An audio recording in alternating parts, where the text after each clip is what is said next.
Hello everyone. आजचं आपलं destination आहे कळसूबाई शिखर, महाराष्ट्रातील सर्वात उंच शिखर. साधारणतः सकाळी 6:30 वाजता आम्ही गडाच्या पायथ्याशी होतो. लवकरात लवकर सुरुवात केली की प्रवास हलका होतो. एक्साइटमेंट खूप होती. सुरुवात करत करत तुम्ही बघता आहात बरेच लोक सोबतीला दिसत आहेत.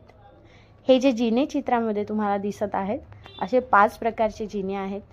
एका ठिकाणी आत कोरलेली अशी विहीर आहे.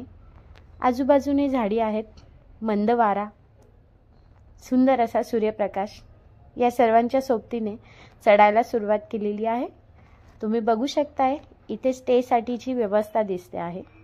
जे वरती झेंडे दिसत आहेत ते आपलं डेस्टिनेशन आहे. सुट्टीचा दिवस असल्यामुळे गर्दी बऱ्यापैकी होती. जिने चढायला अवघड आहेत. काळजी घेत घेत चढलं. ट्रेकिंग शूज असले पाहिजे. हे सगळं असलं आणि मनाची इच्छाशक्ती प्रबळ असली की कोणताही प्रवास सोपा होतो. बघताय ना केवढा मोठा आहे डोंगर. आता ह्या शिखराची आख्यायिका अशी आहे की कळसूबाई म्हणजे ही त्या गावातली एक स्त्री आहे. ती सर्वांना मदत करायची, औषधी पुरवायची. त्यामुळे तिच्या आठवणीत हा डोंगर आणि हे मंदिर बांधलं गेलेलं आहे.